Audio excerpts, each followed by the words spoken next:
Red Pill Nation, Neroke 5 Red Pill Nation live stream number 3. Oh, wow, that was quick. I suddenly have 2 people listening. I wasn't expecting that. Well, welcome aboard, all of you who are just jumping in. Just giving you a little bit of site news before we get into it. Yes, because of what happened on Monday, I am going to be moving the the Neroke 5 RPN live stream to probably Thursdays or Fridays, depending on what is going on. I had a little technical issue with Skype, for instance, yesterday, and I actually am going to have to do an entire show all over again. For those of you who don't know, I am in order of the number of subs I've got: BitChute, Rumble, the thing I'm on right now, MGTOW TV, Odyssey, Bradion, and YouTube. I can also be found as versions of either the Neroke 5 or the Red Pill Nation. I am at Facebook, Minds, Gab, MeWe, TLB Talks, and Getter. I might at some point jump over to I probably will jump over to eventually to Odyssey and those places, but do not know Odyssey. I mean Spotify and iTunes and whatever. I don't have the kind of family-friendly show that they're looking for, but I might just put it up there just to get a bit of a following. So what is the topic tonight? Well, the topic tonight is actually one, and I'm going to have to literally start out with an apology here to any listeners who happen to be hardcore Trump supporters or hardcore Trump fans.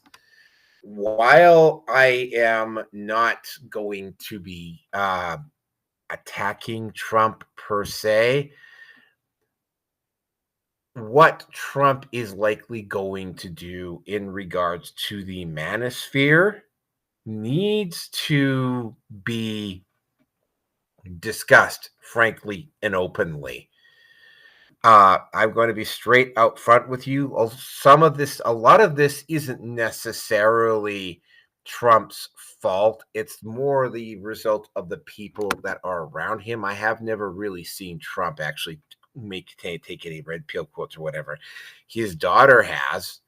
Elon Musk definitely has. I've literally, JD Vance has literally spouted off MGTOW content without even really knowing it was MGTOW content. So yeah, the red pill is around, and it did have a small factor in part of the reason why Donald Trump won. And I'm just going to start out primarily with the political bias of I'm going to have to assume most of the individuals in the Manosphere. Now, contrary, and this is for the people who are not in the Manosphere who happen to be listening to this. Most of the men in the Manosphere generally will lean towards the conservative side. They will definitely, and I discussed this at number 2, taking of the red pill requires a lot of personal responsibility and accountability, which generally tends to make men in the Manosphere strong. If anything, tends to make them strongly libertarian, probably more so than conservative. They're not necessarily conservative. As a matter of fact, today, at one of the Manosphere sites, I saw an individual posting up at one of the MGTOW groups, in fact, the single biggest MGTOW group at Facebook, a bunch of anti-Trump stuff. And it's so, yeah, to assume that everybody in the Manosphere is Team Trump would be a little bit erroneous and a bit of a sweeping assumption. Okay, yes, the conservatives are not necessarily dismissive of masculinity. In fact, in general, they tend to be a little bit supportive of it. They they are very Well, conservative would be the word that describes it, but they generally tend to be very tradcon in the way that they approach the manosphere. They generally tend to want to see the manosphere as it maybe going back to a period back in quote unquote back to the 50s. Unfortunately, I don't think that is going to work any more than anybody who happens to be listening tonight knows that the current globalists model for families is also not going to work. There's going to have to be something in between. That, however, is not really up. And although I might touch on it from time to time during the show, that is not really up for discussion tonight. What I'm going to talk about here is, well, I mean, Donald Trump is now the president of the United States. He won the election. He's been sworn in. Signed a whole bunch of executive orders, the overwhelming number of which, and I'm going to say this flat straight out, I actually agree with most of them. I'm not going to go into a point by point by point detail of every single one of the executive orders he signed because this is not a political discussion about Trump in every political move he's made so far. I agree with the overwhelming majority of the things that he has done so far. They are things that had to be done, things that needed to be done. And I'm actually quite glad that he's done most of them. I got a couple of them that maybe I'm like, yeah, maybe they should have stayed in, like the Paris Climate Accords. I think maybe he might have been able to do what he does best and go to them and try to negotiate work out some type of a deal. But again, right, I'm not the president, he is. But I mean, for the most part, though, in general, I am in agreement with him. Not obviously not completely though, but I mean, I wish him the best of luck, and again, I'm also going to point out one other thing, which I will get into later on at some point in the show. The cons- the alt community has generally, I mean, don't make the mistake of thinking that the alt community is massively Team Trump either. They're not. They have been really critical of some of the stuff that Trump has done in the past, and they are not completely sold on him. I mean, I heard one podcaster say, the other wing of the globalist bird. I've also heard the Trump team, the Pax America Trump group, being compared to just basically the ceremonial switching of one crime family for another. So I mean, it's kind of a wait and see approach on that. And again, I'm not here to discuss Donald Trump's politics tonight. I am more interested in discussing what is going to happen to the manosphere. And I'm going to start out in a very, very strange place. I'm not going to start out in the United States. I am going to start out in Great Britain. The British government has just over the last week or so started having discussions about passing a bill that would label incels as a potential terrorist group. Now, I can already hear some people potentially going, but yeah, no, PUAs aren't incel, MGTOWs aren't incel, you know, um, MRAs are definitely not incel. Black pills are not in. Yeah, you know what? We are. If you're a member of the Manosphere, you are aware of the varying factions within the Manosphere itself. To the outside world, to the regular person who simply goes on and looks up the term red pill on Google, looks up the term MGTOW on Google, looks up the term PUA on Google, for instance, the impression that they're going to get is that we're a bunch of white supremacists, far right lunatics who hate the government, and that we just want to take women, put them back in dresses, force them back into the kitchen, and go back to the 50s. I have said right at the start of the show, anybody who's been involved in the Manosphere for an extended period of time also knows is that that's not the TradCon model isn't going to work. Again, the Manosphere is not. If the Manosphere leans anything politically, it's more towards the libertarian side, which is not necessarily conservative. It's definitely not white. The biggest, up until a few years ago, the largest Manosphere content creator was Kevin Samuels, who is an African American. Two of the four biggest current content creators in the Manosphere are African American.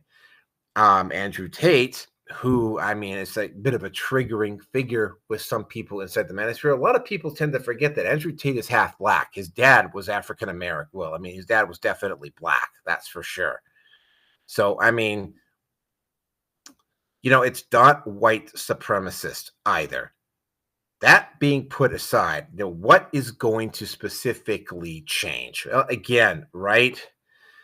There is something similar that was talked about in the Manosphere by a few people. It really basically didn't get noticed by the majority of people in the Manosphere, unless you happen to be a fan of me, or you happen to listen to me, Rolo Tomasi, or you maybe caught something. I believe a couple of other Manosphere content creators covered this as well. There's something called the McCain study.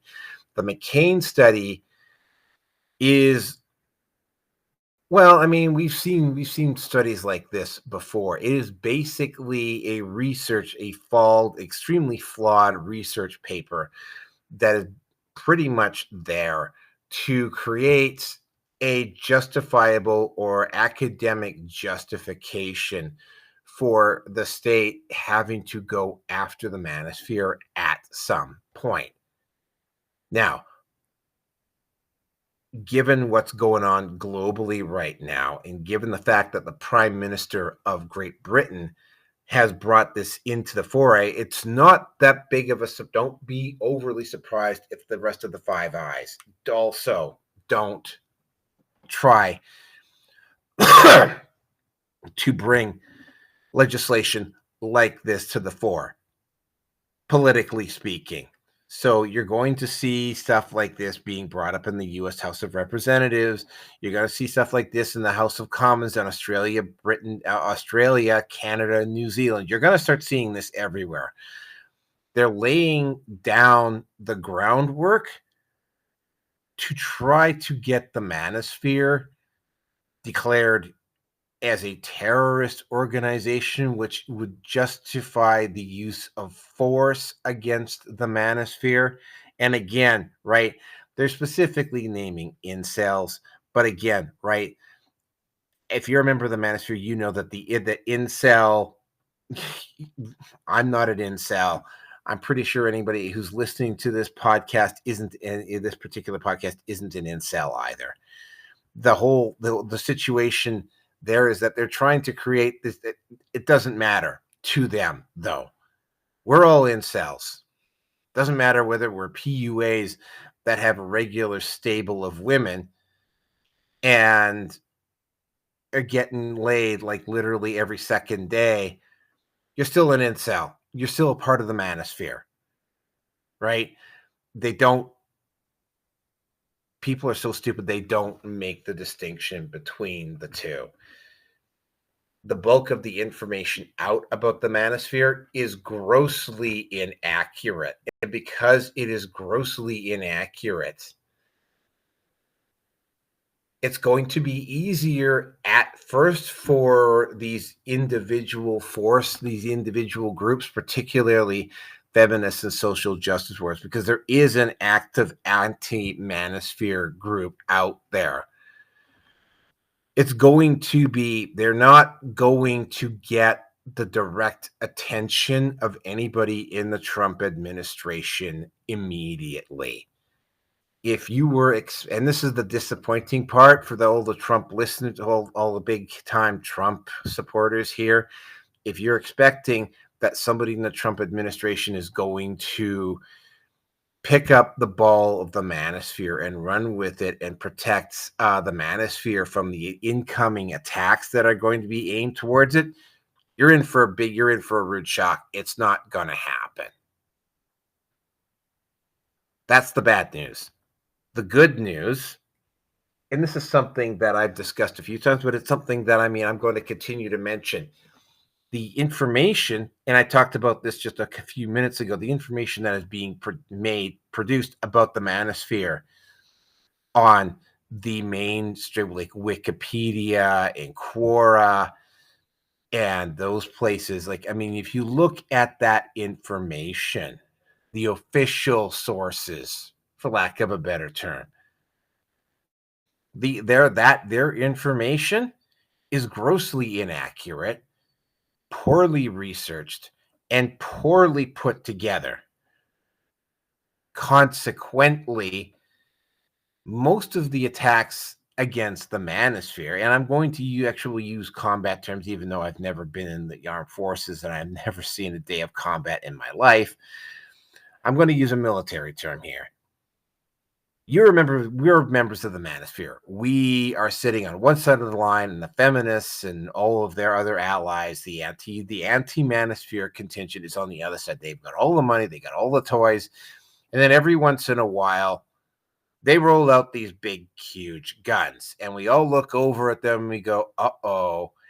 We all head for the foxholes and the trenches and whatever, and we all take cover, and they start firing at us. And one of the first things that I've noticed, and one of the first things that you will notice when they do this, is that they're not even firing in the right direction.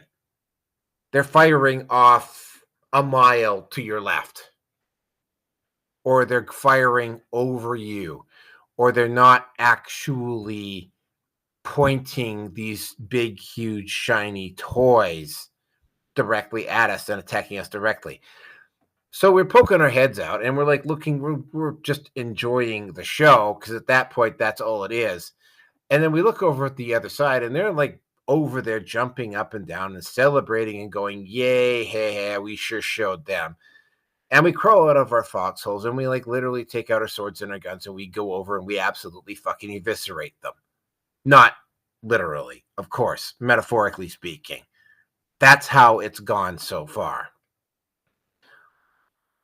Cultural Marxism, the feminist attempt to control the narrative around the Manosphere, is currently backfiring on them, because their attacks or their attempts to demonize the Manosphere are being the information that they're using is inaccurate. It's faulty. It's no good. It doesn't have the effect that they need it to have, because they lied about it right from the very start. And in order for them to actually have the correct information, they would have to go to their people and go, "Oh, yeah, we kind of lied. We're sorry." That's what's going on. The net pause restriction on that is that although the Trump administration is not going to be doing anything directly to support the Manosphere, the people that are currently trying to demonize the Manosphere are not using the proper information in order to have a reasonable effect. And as a consequence, right, it's actually working out in our favor. Now, again, there's always a yin to a yang on this. How do you want me to say this about conservatives? They and the Republican Party in general, while they are not specifically against us, they're not really helping very much either. I have seen conservatives drop the ball when commenting about the Manosphere on such a consistent and regular basis that I actually wonder where they're actually getting their information from. Those of you who might remember, the Daily Wire did a show on the specific show on the Manosphere a few months back. A show, by the way, that was so bad that literally the only person on that panel of group, and it had Ben Shapiro, it had Andrew Klavan, it had Knowles, it had all the big guns. It had Candace Owens, and the only one who even had a reasonable grasp of what the Manosphere was about was Candace Owens. And I said this at the time when I saw this thing. If Candace Owens, a black woman, is the one who has the biggest and the best grasp on the Manosphere, that doesn't say a lot about conservative men. I have personally had to go and tear Andrew Klavan a new one.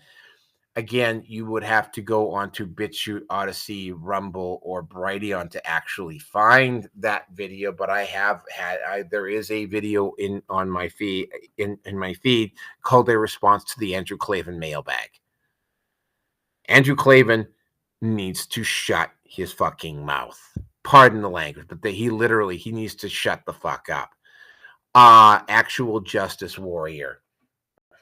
What can I possibly, because actual justice warrior is not a stupid person. He's not. He's actually very intelligent. He's very aware of what's going on. He's very aware of the situation, especially when it comes to racial justice issues and corruption inside governments and whatever. But when it comes to the Manosphere, I mean, his literal response, and I've watched him do a couple of videos on the Manosphere. His response is, well, it hasn't happened to me, therefore it's not happening. Steven Crowder was also very rude and insulting towards the Manosphere until his wife tried to fuck him over in a divorce, and he suddenly realized that people who were best equipped to deal with it were the guys in the Manosphere. I haven't heard Bongino say anything. I have not heard a lot of other conservative, the conservative pundits don't know what they're talking about. They haven't looked, they haven't asked, they haven't tried to ask. And to be quite honest, to expect them to do that at this point would be kind of like hoping that water isn't wet. That's just an honest opinion at this point. Now, when you are surrounded by individuals in your cabinet that are, I think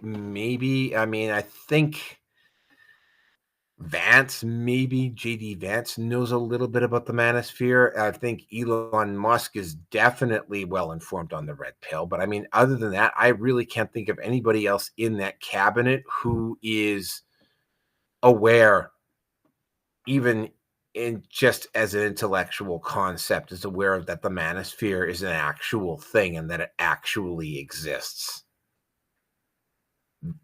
That, coupled with the fact that there is a domestic situation in regards to the armed forces, there are tens of millions of men, specifically white men, in the United States and in Canada as well, but we're talking specifically, that have pretty much just given up trying. And the Republican Party is looking around and trying to figure out a way to regalvanize these men, and they're not going to be able to do it because the information that's being set about the Manosphere is very flawed and very faulty, and it's not the information that they need to know. The only way they are going to find out is they're going to have to actually, and this is something that I have noticed happens quite frequently. The only way they're going to actually go and find out is they actually have to go to the Manosphere. They're going to have to go to people like me, and they're going to have to go to people like Rule Tomasi and Hammerhand and Sandman and the guys from Fresh and Fit and Andrew Tate, and they're going to have to specifically ask us or the Honey Badgers, right? They're going to have to specifically ask us what the issues are. Because if they let the official experts do anything about it, there is a very reasonable possibility that they will go with what the recommendations of the McCain study were, because they don't know any better. That's what I'm telling you, that the information, that's why I want to tell you that the information, the hopes that you had that maybe Trump was going to do something about the Manosphere right away are not probably going to happen, right? In fact, I'm going to say there's a very strong possibility that the exact opposite is going to happen, and there's going to be an actual full press attempt to demonize the Manosphere. Just thought you ought to know. There's your red pill truth. I don't like giving people hard red pill truths like this, but I mean, again, if the red pill doesn't taste bad going down, you probably haven't, this is just a personal opinion, you probably haven't taken the red pill, you've taken a phony.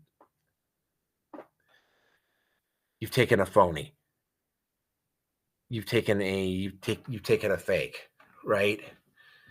For most people, when they take the red pill, when they discover the master, when they discover MGTOW or PUA or the MRA, right? They don't know. They find out some really harsh truths, and this is a very harsh truth that some of you are going to have to wrap your head around. And I'm sorry if that is making you angry, and I'm sorry if that is pissing you off, and I'm sorry if I'm sounding like I am being condescending and angry, and I sound like I am attacking Donald Trump personally. I am not doing that. What I am telling you, though, is that the people that are currently around Trump and the way the conservatives have dealt with Trump or dealt with the Manosphere in the past do not give me a lot of immediate hope. Okay, so what about the women? What about them? Okay, you might remember Tommy Lahren. Tommy Lahren did a video a few years ago screaming at men, saying that most men were trash. She got absolutely eviscerated over it, and she hasn't even touched the subject since. But I mean, I've heard story, and I did a response to Tommy Lahren at the time that she did that particular video. And some of you probably remember the video that I'm talking about. You know, I've heard some people specifically say that Tommy Lahren isn't really a conservative. I don't know. I haven't listened to enough about Tommy Lahren. I will say this, though, about Tommy Lahren and Lauren Southern and Sydney Watson and Lauren Shen and a few others, right? Like, don't expect the average conservative woman is really realistically, she's only maybe about a half step or a step better than the modern liberal woman. A lot of them have been still hold on to either TradCon or are pocket liberals and still hold leftist ideas. Lauren Southern, for instance. Lauren Southern, if you remember the history about Lauren Southern, the thing that launched Lauren Southern's career is during the height of the Occupy movement. Lauren Southern went up the steps of Vancouver Art Gallery and held up a sign saying there is no rape culture. The Manosphere absolutely embraced her. she came up to the city that I live in, and literally where I currently live right now is only a couple of blocks away from where this particular event happened. She interviewed women at the Edmonton Slut Walk in 2015. That was the end of the Edmonton Slut Walk, by the way. She had an outsized impact, and nobody outside of the MGTOW community was saying, don't give the farm away because a pretty blonde girl starts saying stuff that you agree with. As it turned out, that ended up to be true in spades with Lauren Southern. Sydney Watson. What can I say about Sydney Watson?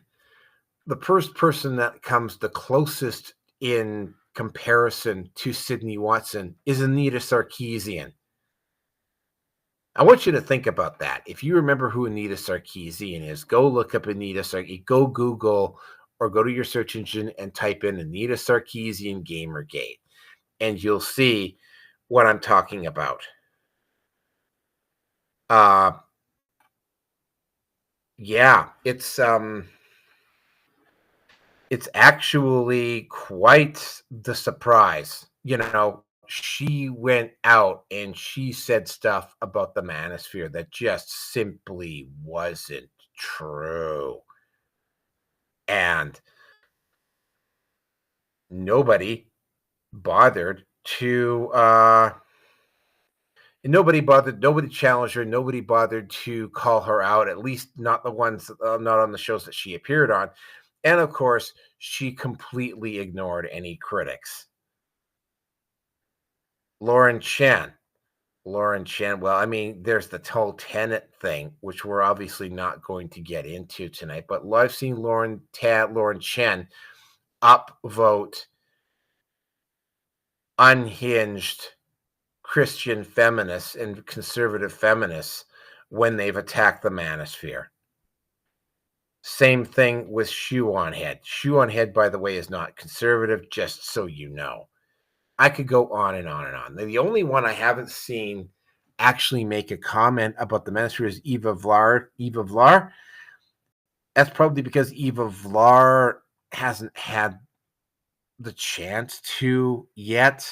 But yeah, guys, like don't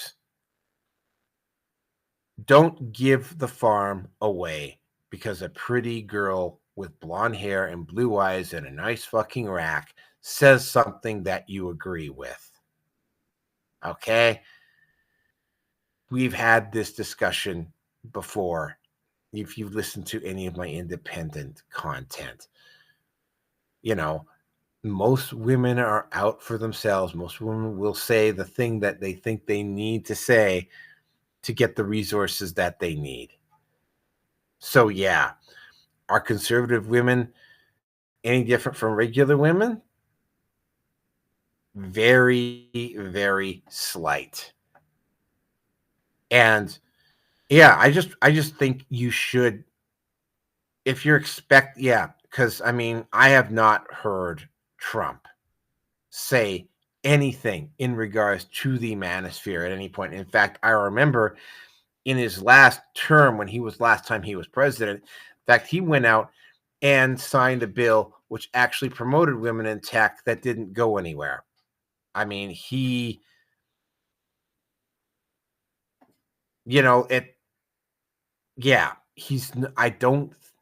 you're looking for support from Trump, it's not gonna be there. Now you can do two or three things about that. One of them, you can get really pissed off at me for telling you the truth. I really don't care. I don't. Sorry, sucks if you have to hear this, but no, I don't really care if you get pissed off at me for telling you the truth about this.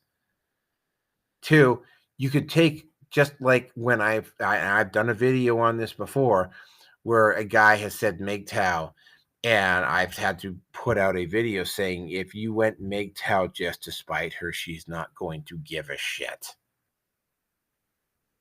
The fact that Trump just isn't going to care, not because he doesn't give a shit, is because he just doesn't know. You can look at that, you can look at that, and you can consider that to be a blessing. Why would you consider that to be a blessing? Because now you know. Now you know how he feels about the situation. Now you know what's going on with him. And you know how he says of it. And you can look at that and you can realize, and I've done another video on this too, the cavalry ain't fucking coming. Save yourself.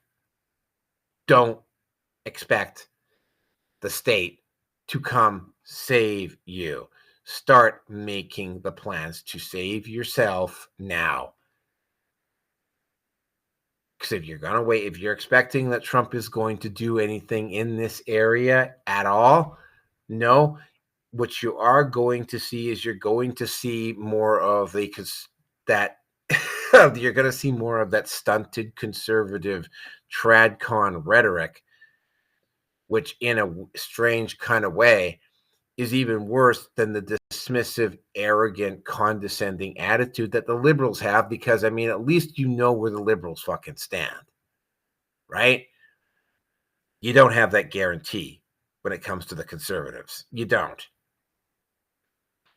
And which is, I mean, it was funny when I'm talking about that. I remember Malcolm X saying that, when he was dealing with a white supremacist, he could actually deal with them a lot better than he could deal with the liberals, because at least with the conservatives, with the Republicans, he knew where they stood, where he stood with them, right? There was no guessing games, right?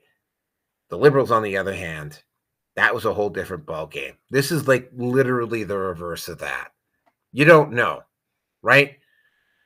Some conservatives are actually die-hard feminists, social justice warriors. In Canada, they would be known as red Tories. And just for the people who don't live in Canada, which is going to be most of my audience, red is blue, blue is red when it comes to the difference between Canada and the United States. Just so you know. So yeah, a lot of conservatives, and I'm talking about outside of the United States, but a lot of the conservatives in Canada, in Great Britain, in Australia, in New Zealand, in South Africa, a lot of them are going to be red conservatives. Or for the Americans, blue conservatives. And you can't really rely upon or trust them. And then, of course, you also have the general corruption that has taken place within the government itself up to this point. And you have institutions, specifically in academia, where you have entire departments of gender studies, departments at universities that will all have to somehow be stripped down.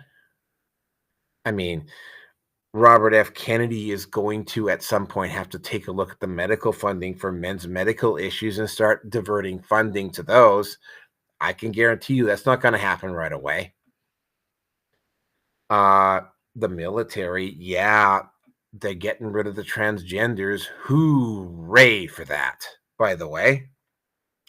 They still got an issue with the fact that they've got a recruitment shortage. And because the state hasn't done anything for men in the past few years, a lot of men are not going to enthusiastically sign up and pick up a gun and go fight for Uncle Sam. It's just not going to happen. Right? This is going to be a big issue that Hegseth is going to deal with. How do you get these men back into the military? Yeah, you got to get rid of the woke departments for sure, right? But it's like it runs a little bit deeper than that. It runs into the very culture itself, right? You not only have to scrap DEI, but you also have to get to the point where you're actually having a system in place to report DEI renamings. I could go on and on and on. And Trump, and by the way, there is a war in the Ukraine between the Ukrainians and the Russians, and there's a potential war brewing right now between the Palestinians and the Israelis, and between the Iranians and the Israelis. There is ramped up tensions between Venezuela and I believe it's Suriname, over its oil resources. You have an ongoing low scale, what literally could be called a continental wide war in Central Africa over the resources there, including, by the way, what I believe is probably one of the biggest gold finds in over 100 years in Rwanda. So, yeah, that area's got some democracy coming, right? Trump has got a lot on his plate. The Manosphere, and this is going to be a hard thing to swallow because I had an argument with DDJ. DDJ was trying to convince, is of the opinion that the Manosphere is a lot larger than what it is. I don't think it's that big yet. It's going to get that big. It will definitely be a political force officially, potentially by the midterms, definitely for the 2028 election. There's going to be a period lasting anywhere from 6 months to 24 months where the current administration is just not going to do anything about it because it's not on the radar with them. They have bigger fish to fry. Nobody in the cabinet is going to be paying attention because each of them also have bigger fish to fry. It is only going to start becoming an issue when the Manosphere gets large enough, which is what has happened over in Japan, where it starts to affect the economy and it starts to affect other things that are going to come down the road, where they're going to start needing men to stand up and start contributing to that society. And a lot of these men are not going to do it because why the fuck should I go and support a society that has treated me like I'm a pariah just because of my skin color and gender for the last 50 or 60 years? Why? Why do I want to do that? Why should I do that? Yeah, let me ask the question. Why? Because that's gonna be what they're gonna be facing.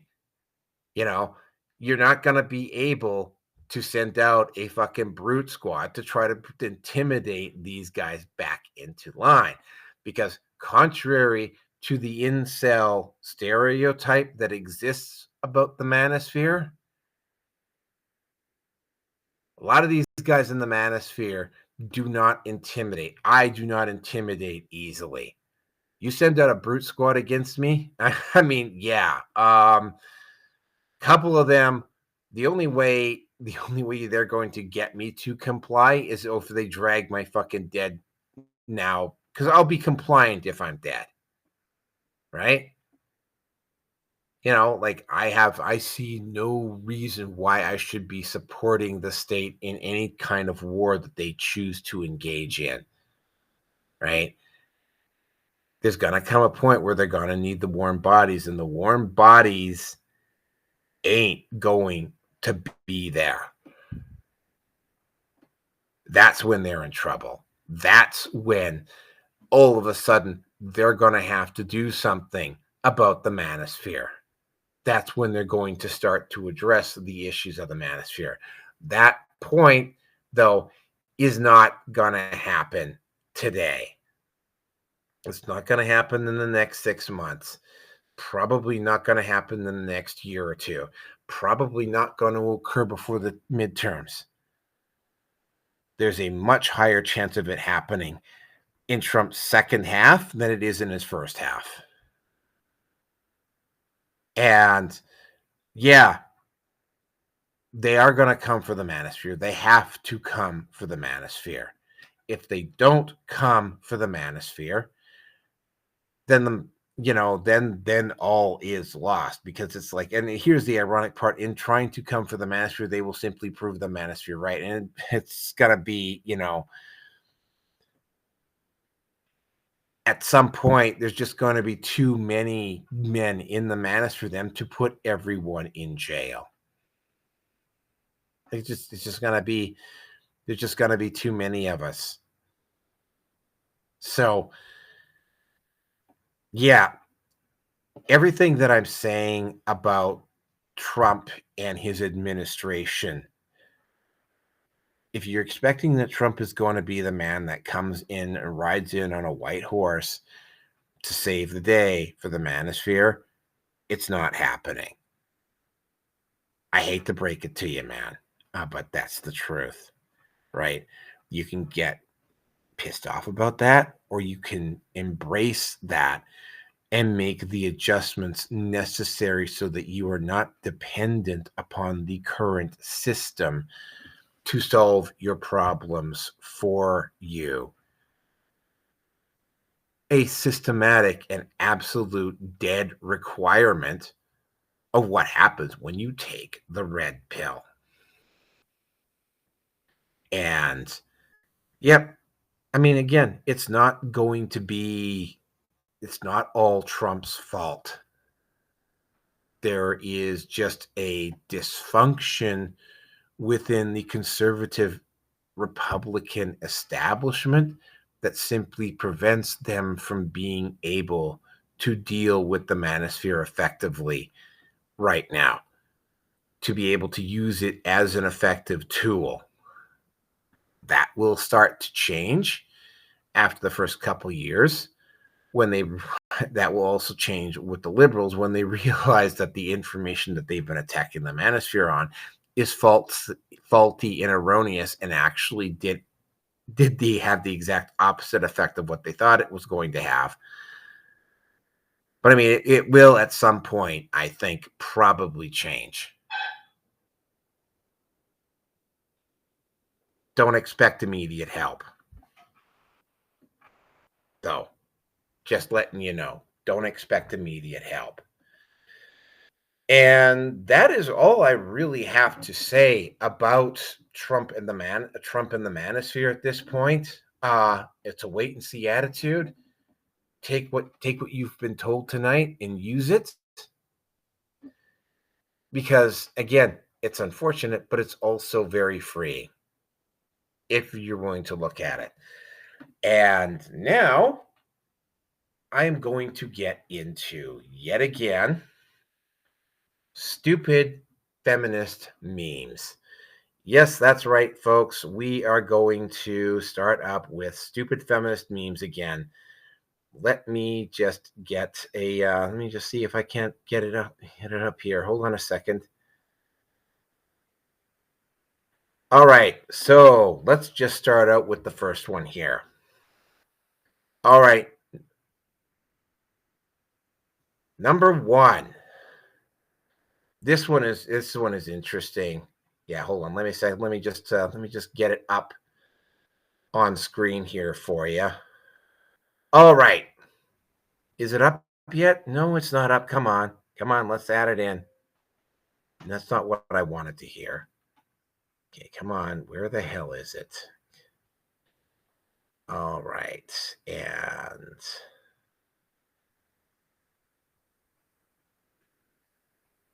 And there we go. Let me just see if it's come up on the live stream or not. Well, I can't see squat, but I mean, if you're looking at the edited post on this, you will actually see what I'm talking about here. Now, this particular wonderful meme, come on, what the hell are we doing here? Still figuring things out, folks. I'm only in live stream 3, so bear with me here. Okay. All right. If you're seeing this on the edited content, you'll see this a lot better. This particular one is it says first we emasculate our men, then we accuse them of being rapists, then we tell them that we're strong and independent, and then the last part, then we constantly whine on Facebook about what happened to the real men. Well, here's what's happened to the real men. Men are starting to figure it out in spades, in absolute freaking spades. Why, again, you heard me talk about that tonight. Why do I want to participate in a system that is clearly antagonistic towards men and specifically towards white men? Like, why would I want to do that? Like, why would I want to happily agree with my captors? I don't, right? Like, why would I want to be going out in support of individuals that treat me like I'm less than just because I happen to have a penis, right? It's like, again, right? So, and now it's starting to reach the point where you're starting to see more and more women wondering what the hell happened.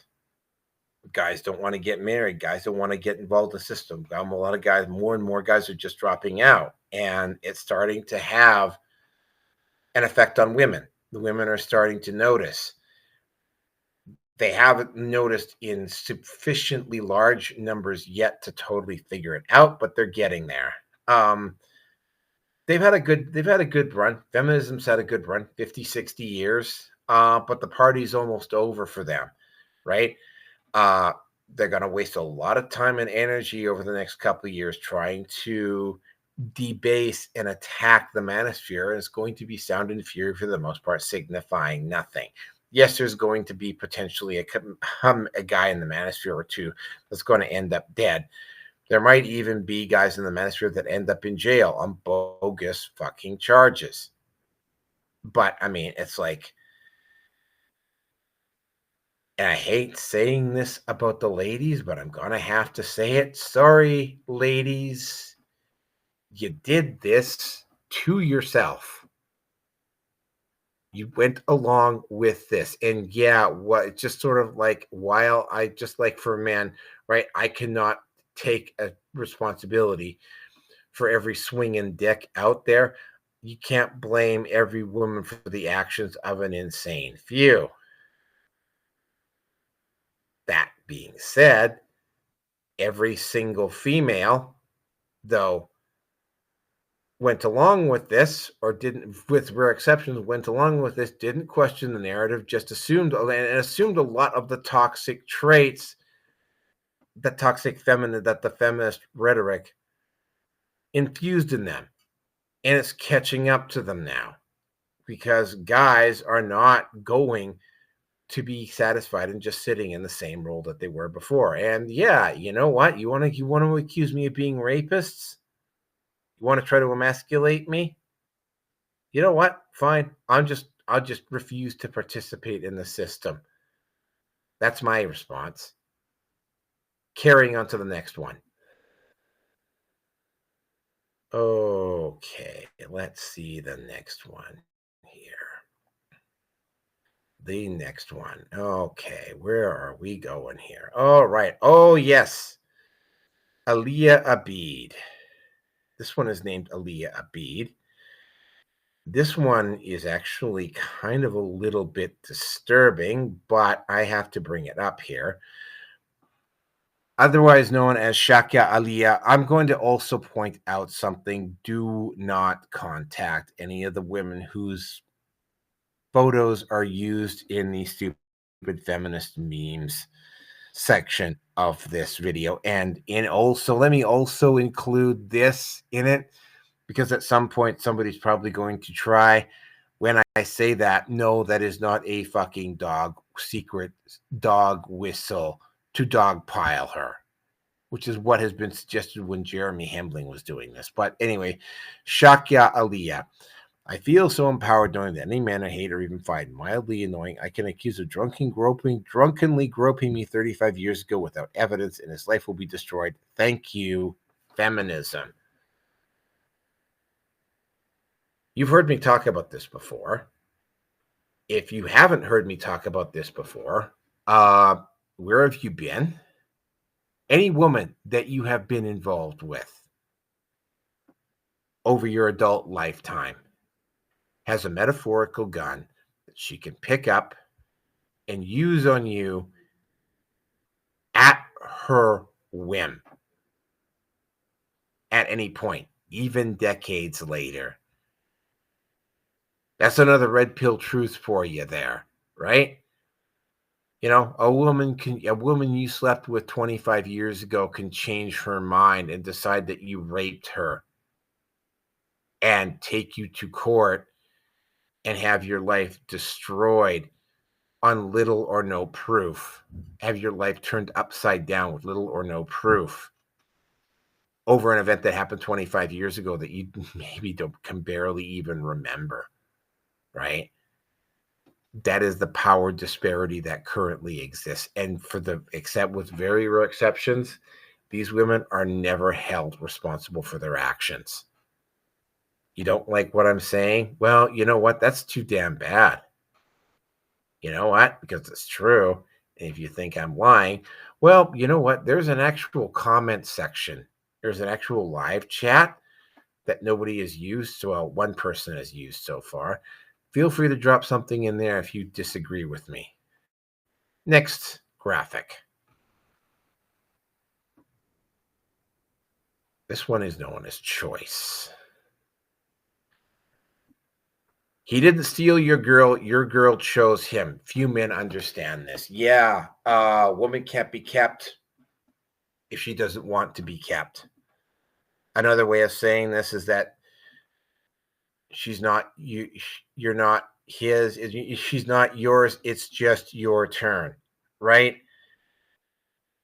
In a fight between you and the rest of the world, go with the rest of the world. This is the reason why you need to have your own self. You have to have something for yourself, independent of your relationship with that woman. That woman, you can't stop her from cheating. You can't stop her from you can't stop her from looking or staring at other guys. You can't stop her from doing any of that. If she chooses to go with another guy, right, that was her choice to make. It's not the fault of the other guy. In fact, given what I know about women and women who choose to do this might actually be a blessing in disguise. Stop and think about that, right? This has actually happened to me. The guy that she went with, she actually ended up having 2 kids with the guy. And I actually was still friends with the guy after she left me for him. I didn't take it personally. After I left the town that we all lived in, I found out later on that she falsely accused him of domestic abuse and left him, and you're going to love this one, for the local drug dealer with the kids.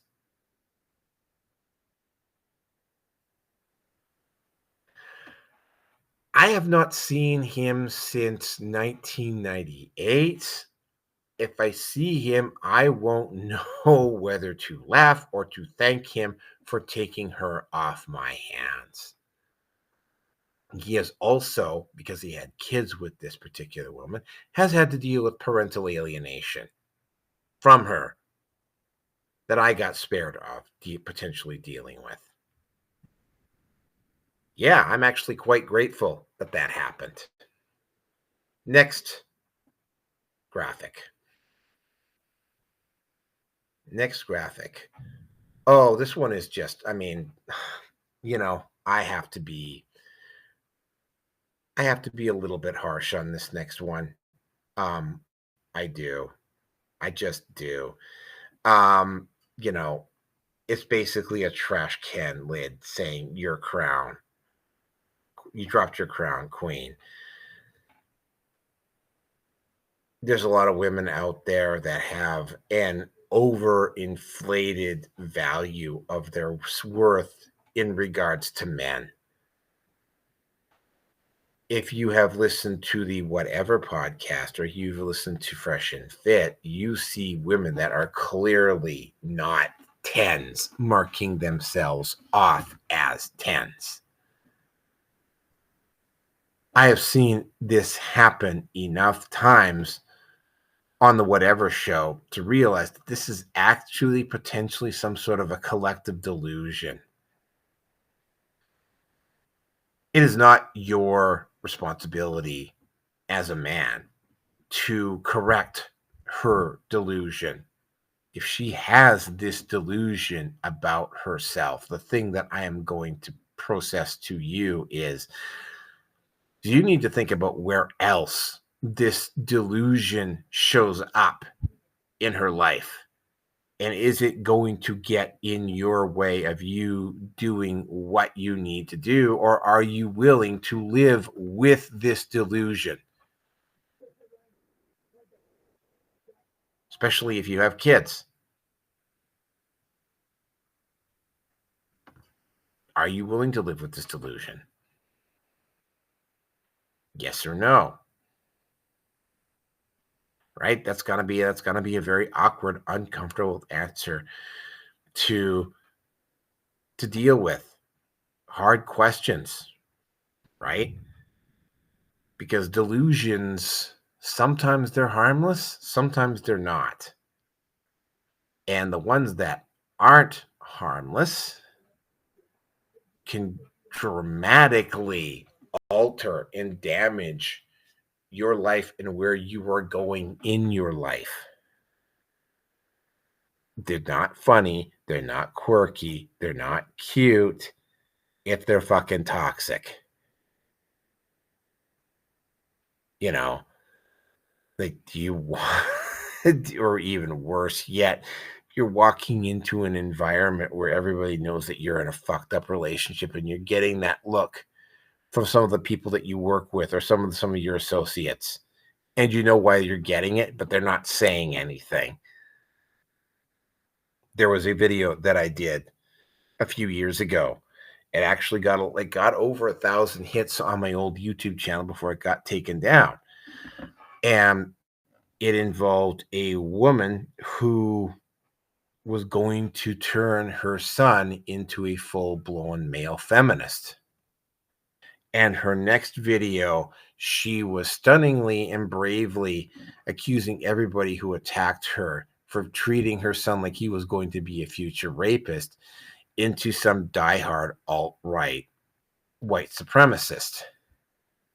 Now, I found out indirectly that the father of the child is still with her.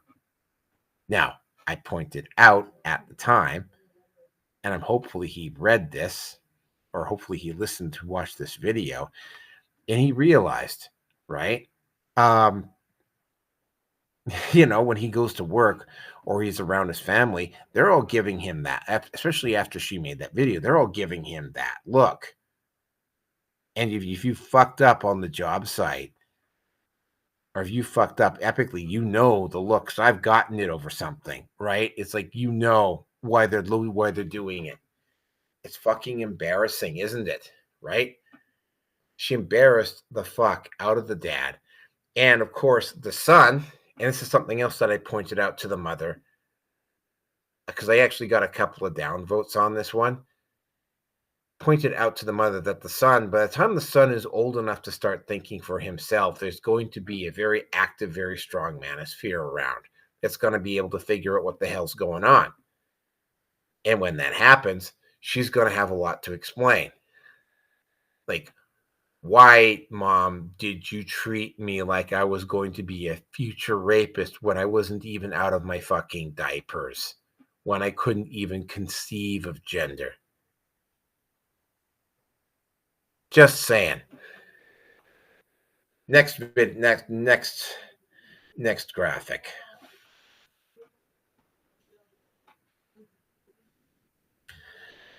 This was done by a guy who used to be a rather popular MGTOW content creator. I haven't seen any of his stuff. In fact, I think his stuff might even be gone from the internet.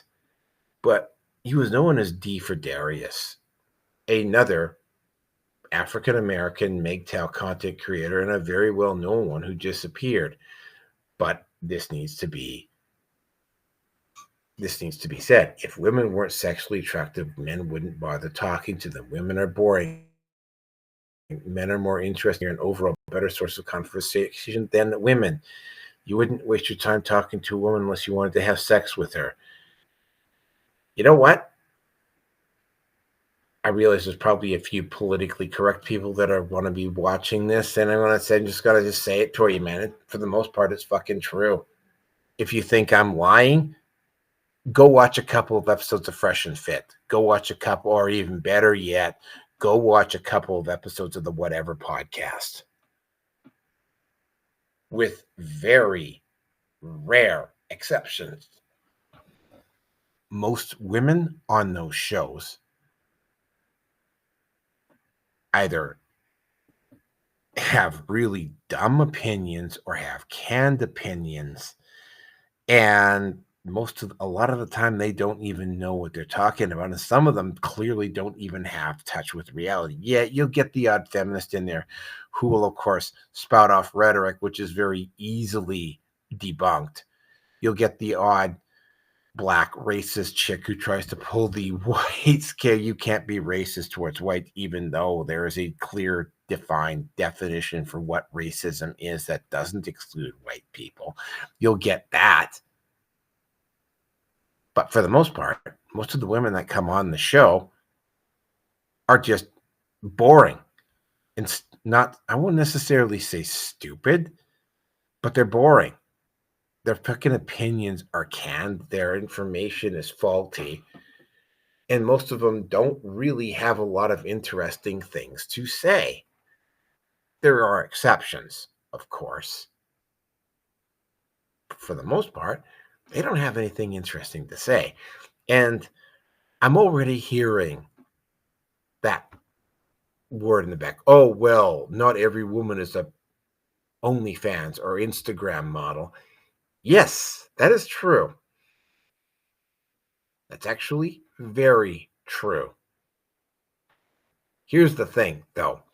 Each of those Instagram models, each one of those OnlyFans content creators have sisters, friends, a support group, mothers,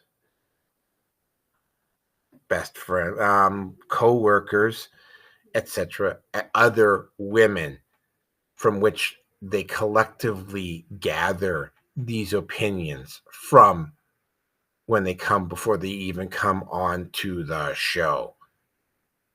So, yeah, while they themselves are not emblematic of women in general, the opinions that they spout off are, because they are basically the sounding board for every other woman that they associate with, for the most part. Also, they voluntarily choose to go on that show. If you are familiar, and I'm probably going to be doing a specific episode of this on Esther Wheeler and the Manipulated Male, she goes really hard into the paint on female nature and how very few females actually bother to develop any type of intellectual capacity because they don't really have to, because they don't have to accept accountability. They don't have to accept agency for their behavior. They're given a pass on that. And as a result, they don't bother developing their intellectual capacities, which, by the way, if you wanted to really get technical, are, since we are both human beings, are exactly the same. Well, I mean, their emphasis on what they are interested in, whatever, differs. But, you know, they have the same capacity to learn and develop that men do, just maybe not in the same direction. So, no, they're not emblematic of women everywhere. And yes, they are. And no, for the conservatives out there, they're not those poor girls who are being made victims and being made to look like fools on Fresh and Fit, on whatever. They're not being made to look like the fool. They're choosing to do this voluntarily on their own. Their ignorance and their lack of knowledge and their lack of ability to have reached with their intellect to try to grasp issues beyond their own little petty existence is on them. The fact that Fresh and Fit and whatever are reflecting that back at people is not the problem of those two shows. It's a problem of the fact that these two shows show everybody how really truly ill-informed women are for the most part. And you know, men do it too. Yeah, they do. But I mean men, because of the current situation, though, if they're choosing to do it, it's because of a different reason. And yeah, well, I have met my perfectly large number share of ignorant men in my time. Um, you know, I run into a lot less conformity of thought and opinion when it comes to men as opposed to when it comes to women. Yeah, so that ends that particular graphic. Next graphic.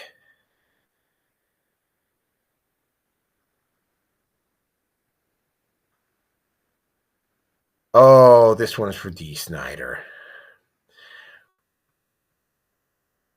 You know, how many celebrities over the past few years have I completely lost any real support or fanship for? I used to love We're Not Gonna Take It Anymore. When I remember sitting in that video tent in 1984 at the PNE in Vancouver when We're Not Gonna Take It Anymore came up on the big screen, and everybody in that tent was screaming out "fuck you" and just swearing at the guy, and that video was funny as fuck. D. Snyder. And here's the thing. I'm just gonna read it here. And again, if you're looking at it on the edited version as opposed to the version I have up at Rumble, you'll probably be able to grasp it a whole lot more. D. Snyder, lead singer and songwriter of the heavy metal band Twisted Sister. D. Snyder, literally a quote from Twitter. Attention QAnon maggot fascists. Every time you sing We're Not Gonna Take It, remember it was written by a cross-dressing, libtard, tree-hugging half-Jew who hates everything you stand for. It was you and people like you that inspired every angry word of that song, so fuck off.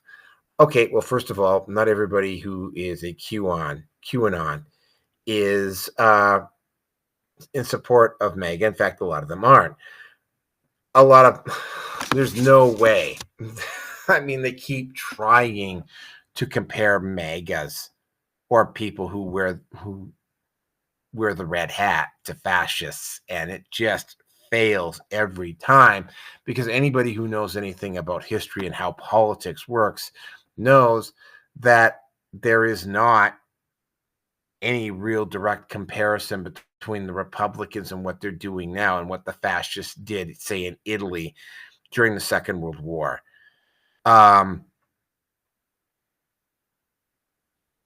There's a huge number of individuals in so he's half Jew. So what, man? There's a lot of Jews that currently wear who are fans of QAnon, who do wear the MAGA hat. I don't really give a shit. This almost falls into the same category as the Wachowskis. This falls into the same category as Chuck Palahniuk or the guy who did Pepe the Frog, right? The song took on a life and a meaning all its own. Yeah, okay, he can post it up. He can get pissed off about the fact that the song has had a different meaning from what it has before. That's not my fucking problem, D. You're the one choosing to be ignorant. You're the one choosing to not ask the questions.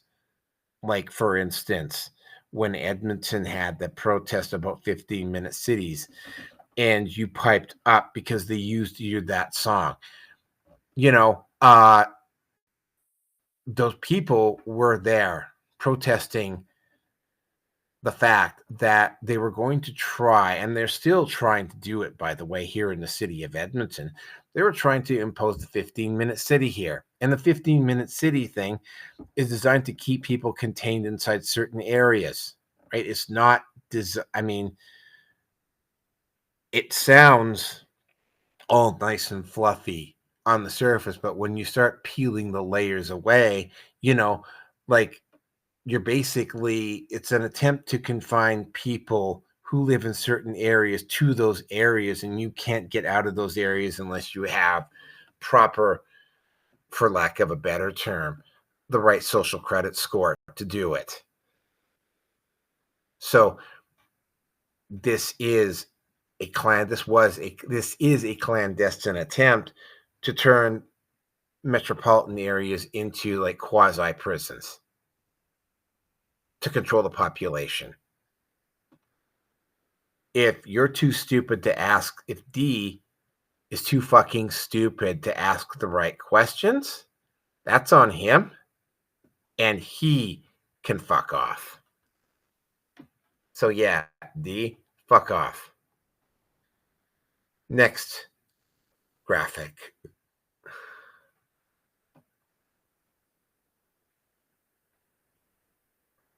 Elise Who is what I call this one.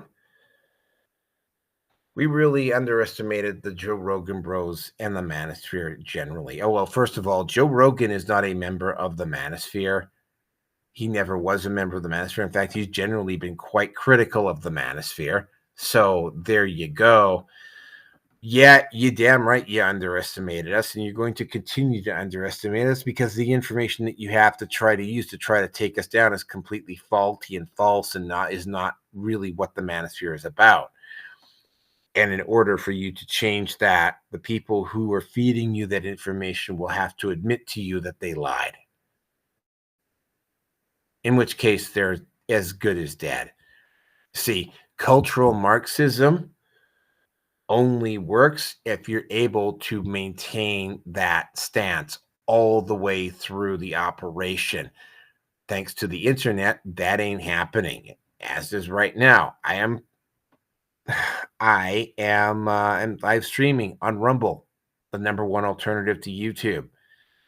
There is going to be a conceivable day when Rumble is going to actually be bigger than YouTube, the way YouTube keeps going on.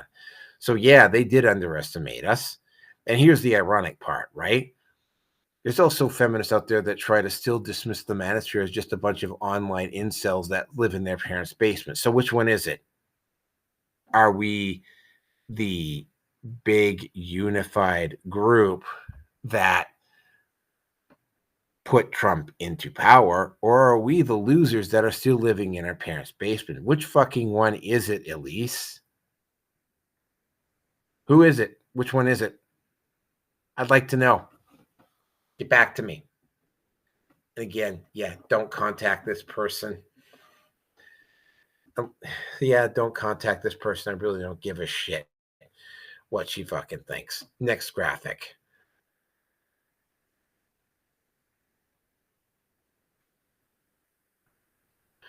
Oh, this one was fun. This one comes from I used to have I had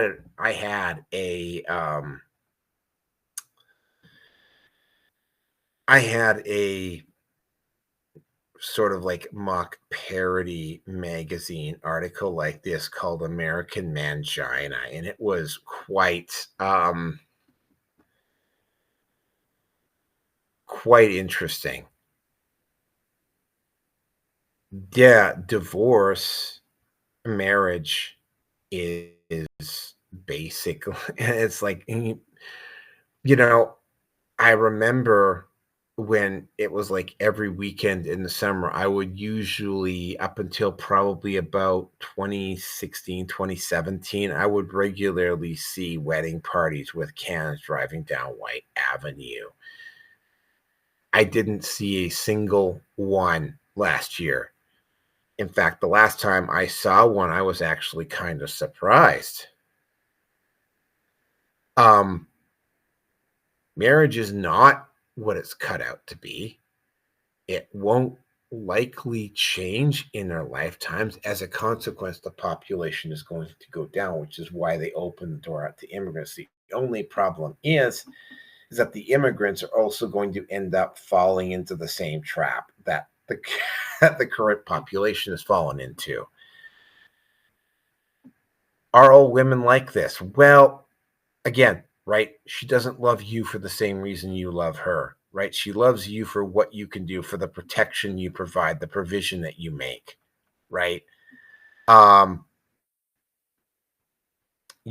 so yeah, this is a form of extortion. And again, right? I've heard women go, "Well, I've got to apply my own money, thanks you," but then they still expect the guy to pay for the first date. They still expect the guy to cover all the bills. Um, it's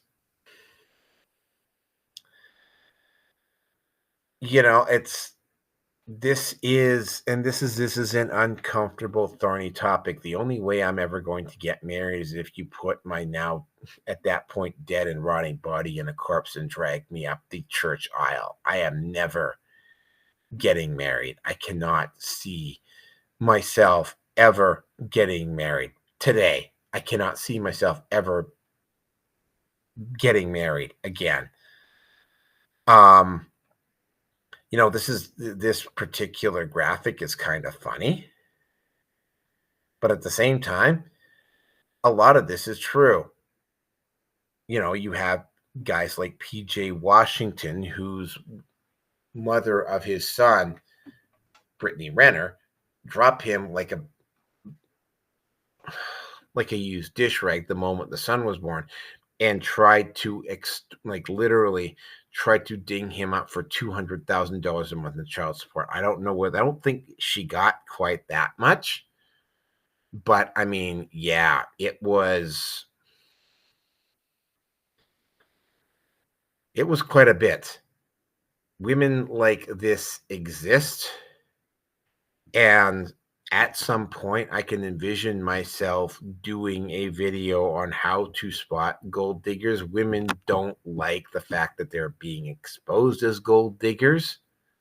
They get really angry and defensive about it because it's true.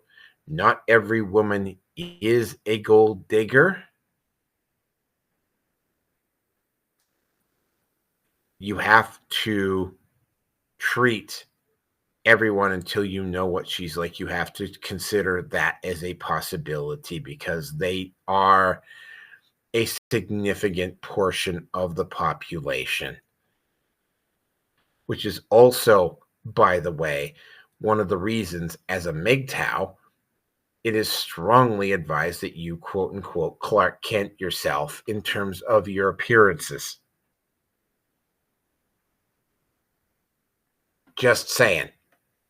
Moving on. Next graphic.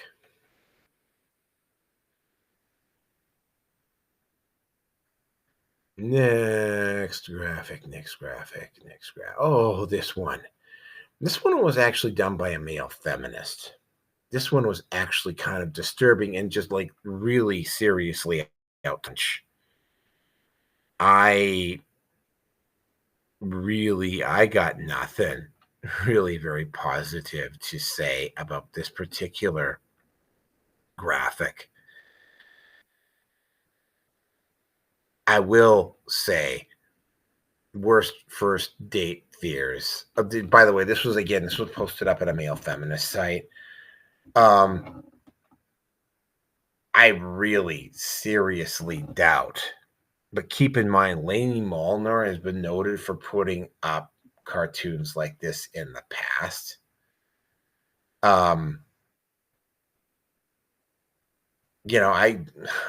I've heard on good fact that this is like the men's one is fairly accurate, but the women's one, that is not what they're thinking.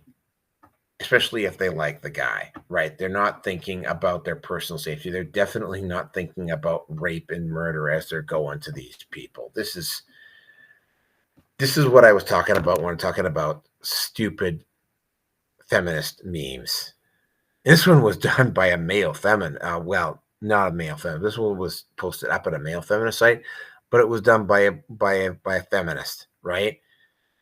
You're probably noticing, like, after 3 shows, you're probably noticing a trend here. And yeah, it's true. I mean, there's a lot of these every single show. And no, I don't go looking for them, right? I just scroll through my various social media feeds. And when somebody posts up something interesting, I save it for this live stream. So yeah, am I specifically going out and looking for these memes? No, I'm not. They show up at my doorstep. It's that easy. Now, am I going to be doing this many all the time? Well, it depends, right? But yeah, just take a look at this one. The person who did this, Lainey, is clearly out to fucking lunch, and she's clearly insane. Would you even want to date a woman like this? A woman who even thinks this? No, no, you wouldn't. Would you want, ladies, would you want to date a male feminist who posts up something like this? This is a guy with no fucking backbone. This is a guy with no fucking spine. This is a guy who will say whatever it needs to say to get the feminist pat on the head. Another Neil Gaiman. Yeah, think about that. Next one.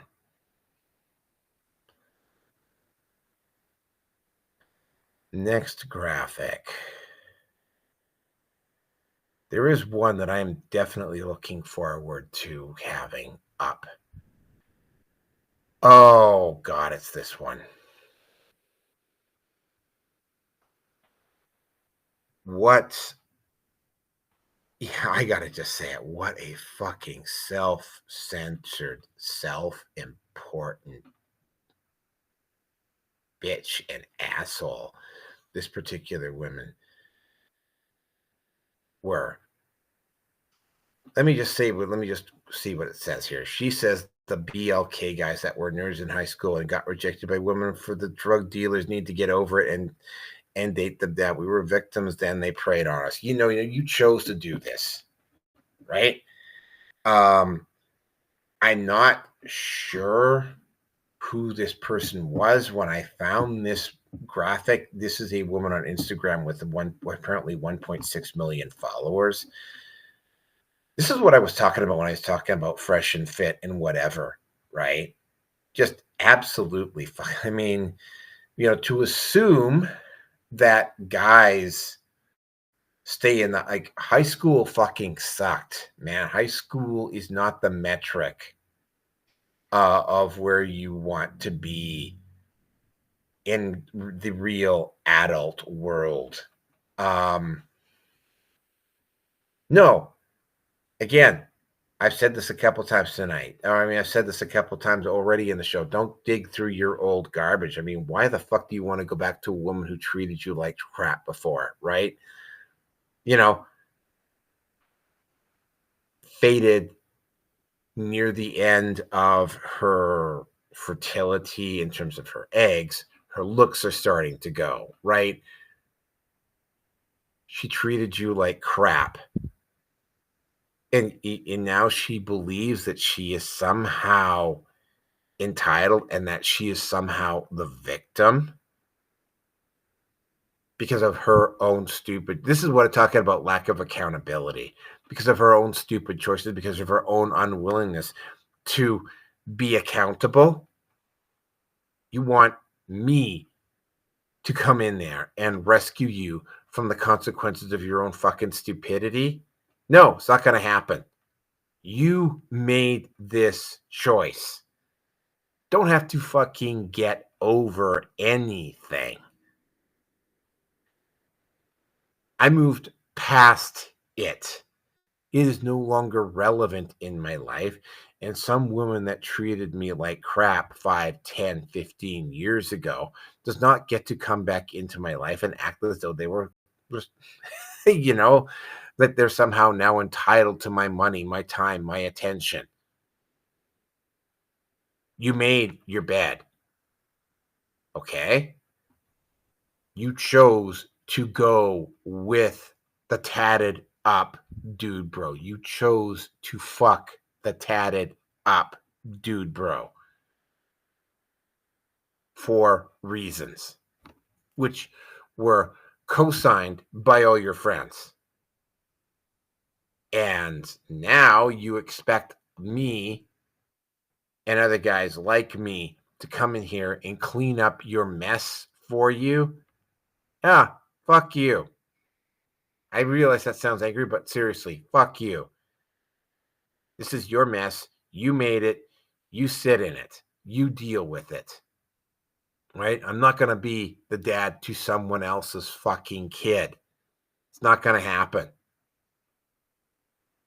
Right? Yeah, but just like I'm going to bring up, oh, God damn it. I can't believe I'm going to be bringing this one up. There was one way back, probably about 17, 18 years ago. Was seeing her for a bit, and she just suddenly just up and stopped talking to me. And then I found out, and try not to laugh when I tell this to you. She got back together with, and this was her exact words to me at the time while she was seeing me. This guy was an abusive, alcoholic, mentally unstable musician. Her reason for dropping me is she went back to her mentally unstable, alcoholic boyfriend, and she had a kid with him.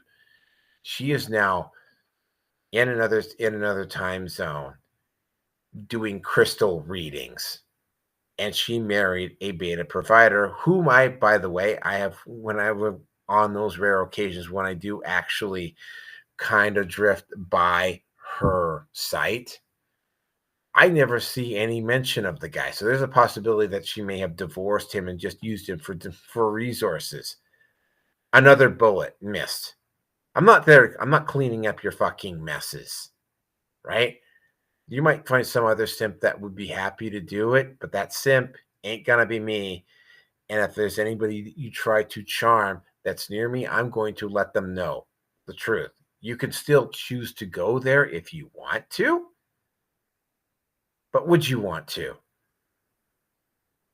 Oh, I treated you badly, but I'm all grown up now. That's great. Find somebody else. Bye. Yeah, I'm a heartless motherfucker when it comes to this type of thing. I don't care, right? I used to. I don't anymore. Find somebody else, because it ain't gonna be me. Next one. Oh, this one is good. I have been waiting. I tried to find this one and I finally found it. So I'm going to add it in. I want to thank the one whole person that stayed with me for the entire show. This one was, I think this one actually kind of made the rounds a bit, and I lost track of it, and I found it quite recently. Found it this week, and I realized that I needed to share it. Least attractive hobbies for men according to women.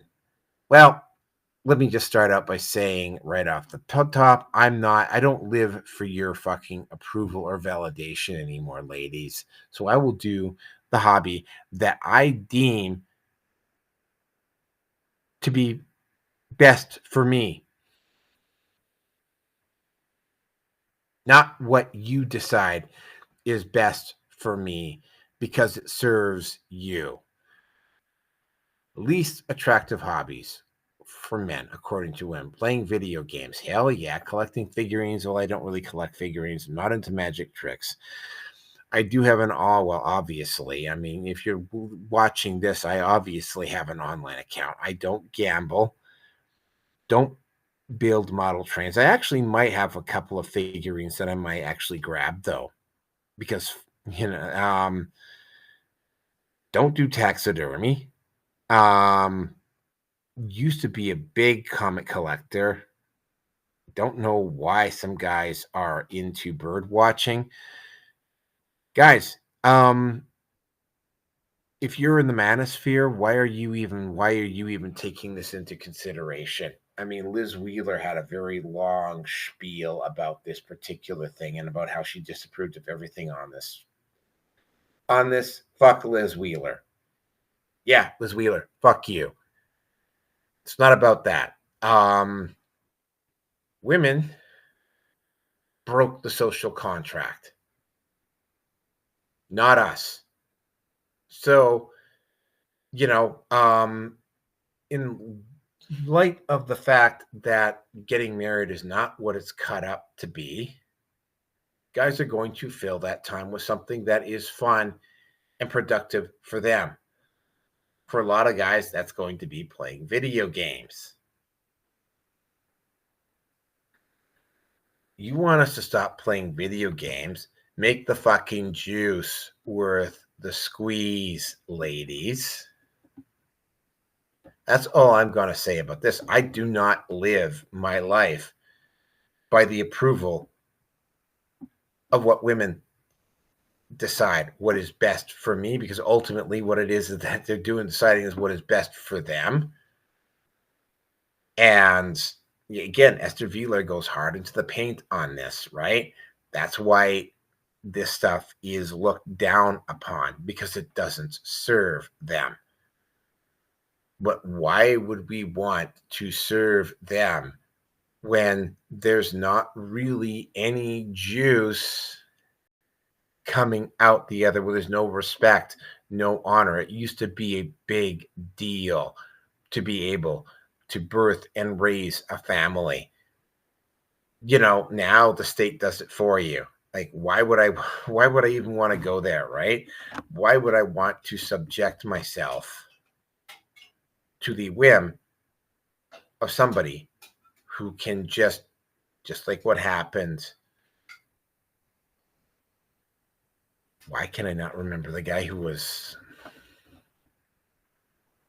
oh, Jesus Christ, I cannot remember his name. Tom Brady. Tom Brady, with all of his status and his looks and his money, cannot keep his woman. Why are you even trying to live your life according to the external validation that comes from a woman? Even around this, right? What makes you, if you are dropping something that you enjoy to please a woman, what makes you any better than a male feminist? What? Like, mention, they name something. Because I can't think of anything, right? Uh, you know, part of MGTOW, when part of make the key part of men going your own way is the going your own way part. Going, and it's, yeah, going your own way involves finding the thing in your life that is going to drive you if you don't have a woman. Because if you don't have a woman and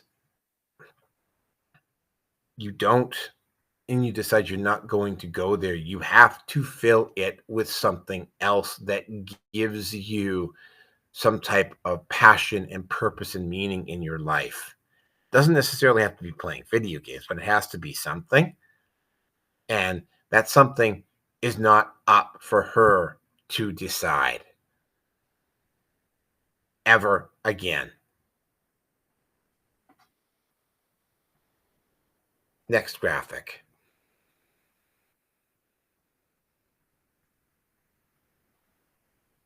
Okay, next graphic is Katniss. Oh, this one. Again, you gotta love these feminists that try to like take. All right, yeah. First of all, Jennifer Lawrence was not the first female action star. That honor actually goes to the actress in the Alien movie. She's the first action star, not her, not Jennifer Lawrence. By the way, I'm also going to point out something about the Hunger Games. There is an actual backstory with Katniss Everdeen as to why she ended up the way she did. Otherwise, she would end up like the women at the bottom. She would have ended up there. She didn't. It was a set of kind of a story of like extraordinary circumstances that allowed Katniss to become Katniss.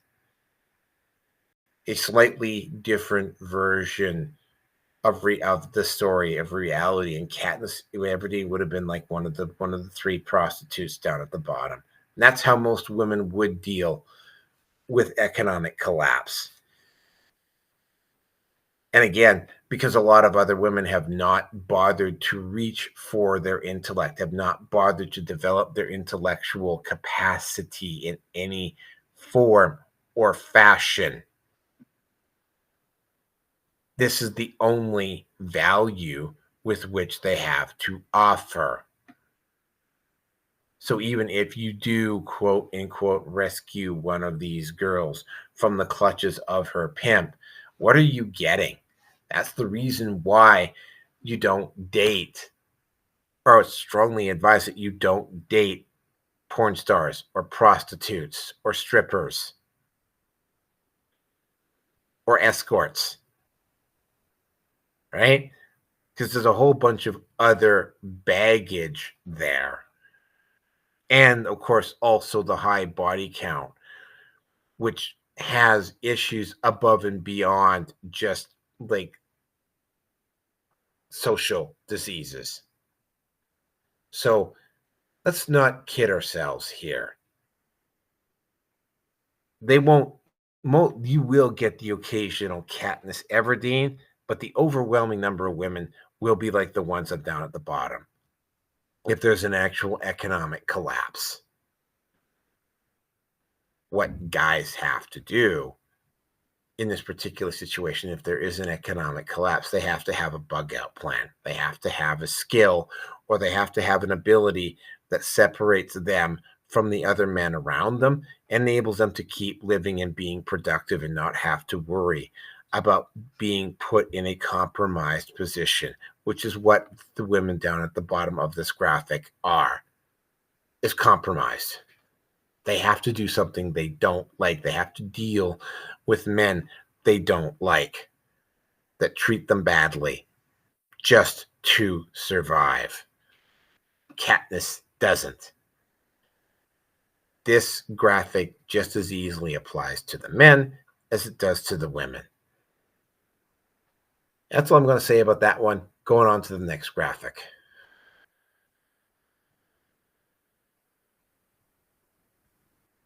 This next one is going to be,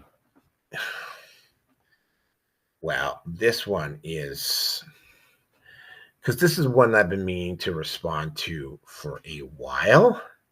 When I called her out on it, she actually blocked me. Now, currently, she has gone over to Blue Sky, which I find very ironic. Again, right? She's another one of those feminists that makes a whole bunch of rhetorical statements, and when she gets called on it, she blocks the person that calls her out on it. But yeah, let's just go in and have Kirti Patel is her name. She's got a nuclear grade safe space, just so you know. Kirti Patel, MT. You're going to love this one. It's from the Feminist News. Kirti Patel, MD. Men are the real gold diggers. Accept the gold of sex, housework, cooking, having children, childcare, elder care, emotional, and executive work. Unless a man is truly even with a woman, and I don't know anyone who is, it never really makes sense to be in a 50-50 relationship. Libertarian Jesus. So men are the gold diggers because they want a partner who actually brings something to the table instead of just being a parasite. This, kids, is why you don't smoke crack. Yeah, Kirti Patel is fully invested. I believe she's in India. And again, don't contact her. By the way, don't bother contacting her on Twitter. She'll just block you and she won't address you. Yeah, guys don't want a fucking parasite. And unfortunately, the current culture creates a lot of female parasites. Yeah, I don't really care if that makes you uncomfortable. I really don't care if you like me telling you that, but that's really it is. You know, I'm not you're demanding that guys bring more to the table than just their looks, and you should be doing the exact same thing, right? I've seen enough of Kirti Patel's posts over the years to realize that. I mean, again, right? She's like a lot of feminist women. The moment she gets challenged, she blocks anybody who calls her out. In fact, on her Twitter, at least before she moved, you may want to be sitting down for this, over to Blue Sky. She was cool. She didn't respond to any of her critics. She just posted up this rhetoric and just left it there. I have to also point out something that the feminists, if I was going to pick where the three countries where feminists are the absolute worst, India is in the top 3. Kirti Patel will never, ever get married. If she does get married, the man will be a complete cuck and will be a complete, he'll be completely emasculated. She will go to her grave believing this bullshit unless something really drastic changes her opinion. She lacks the ability to see anything outside of herself and outside of her own rhetoric. She is a prime example of why the quote unquote educated woman is not all it's cut up to be. I almost have to wonder whether, and I'm going to have to actually go and look up for pictures of her after the fact. I'm almost wondering if she didn't maybe even at some points even sleep with some of her teachers. Again, I haven't seen actual photos of her. But again, right, I've been looking forward to finding this particular post and calling her out on it for a very, very long time. And when I did, to nobody's surprise, she had blocked, which she did a lot on Twitter, by the way. She blocked comments on it, and it was like, no, you don't get to get away with making a bullshit commentary like this. Block comments and not have to face the music. So I just basically retweeted it, and I said what I needed to say to her, which of course resulted in my immediate blocking, which I was kind of expecting. Do you want to be involved with a woman like this? Do you want to be involved with a woman who is delusional and insane or angry or has not gotten over whatever fucking daddy issues that she had growing up as a girl? Do you want to inherit that if you got involved with a woman like this? Do you want to deal with the fucking baggage that a woman like this comes with? I mean, Andrea Dworkin was married. I actually feel sorry for her husband. I'm probably betting that her husband is probably feeling a lot freer than he was when he was married to her. But then again, you never really know. Is she married? If her husband is married, I feel truly sorry for him.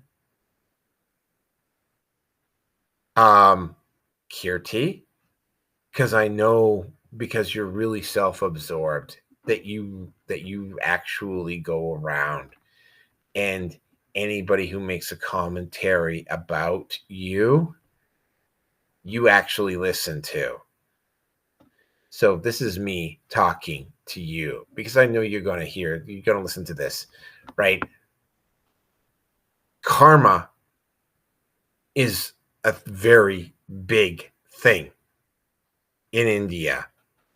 You have acted in a way which clearly demonstrates that you know that you're saying stuff that's deliberately inflammatory and makes people angry and try to play the victim or try to accuse the men of being stupid or try to block them or whatever when you get called on it. I don't want to be anywhere near you when karma actually comes over and taps you on the shoulder. And that is, I'm not saying that as a threat because karma has multiple ways of getting back to you. And no, I am not marrying a fucking parasite. You know, I feel sorry for any guy that has to be around you. That's how toxic of an individual you strike me as, Kirti. Moving on.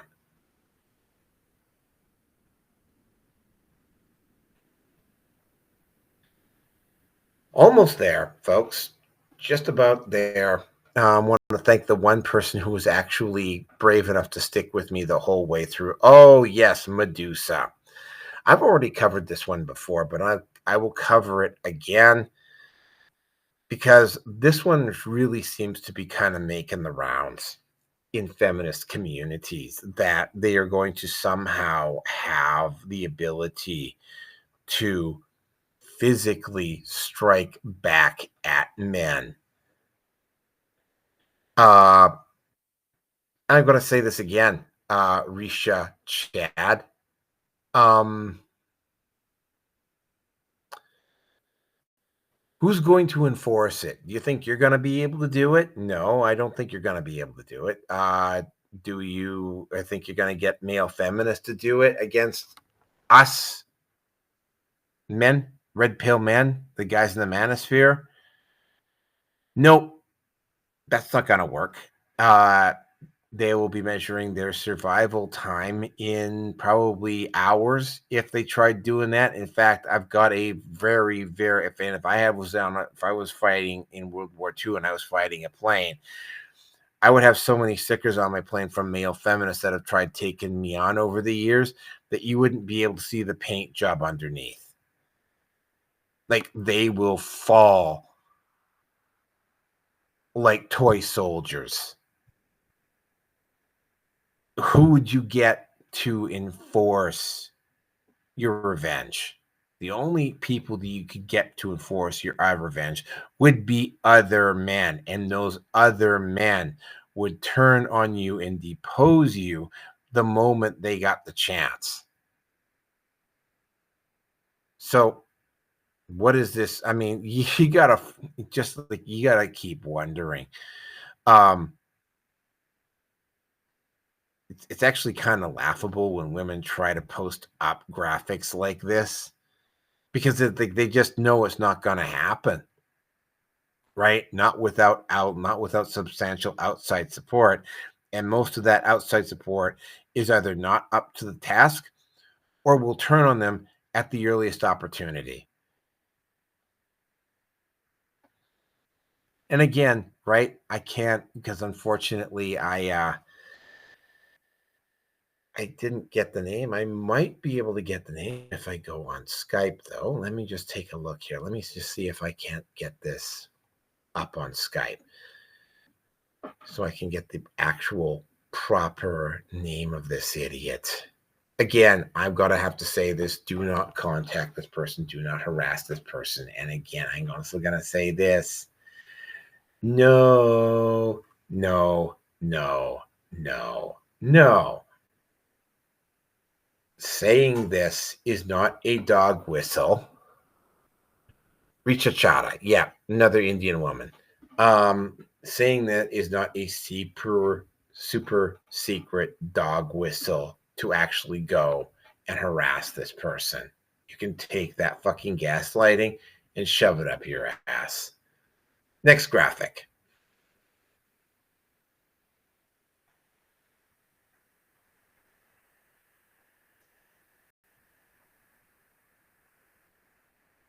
Oh, this one. We covered this one on the Red Pale Nation.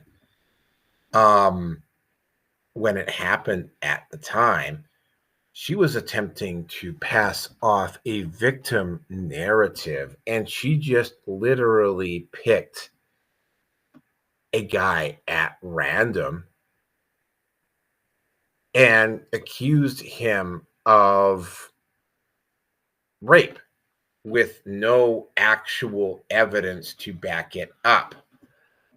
The issue that evolved here was that the story started to fall apart almost immediately because the cell phone records of the guy she accused clearly indicated that at no point were they ever together for a sustained period long enough for that to happen. And the period that they were together actually was in an area where there was a camera, which clearly saw that nothing of the sort happened. But she went ahead and did this anyway. I don't know whether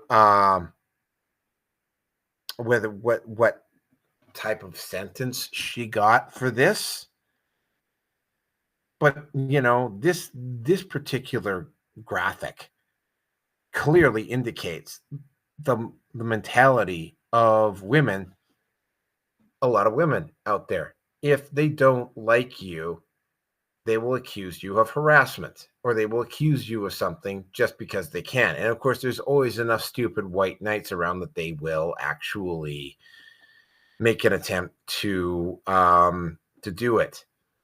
And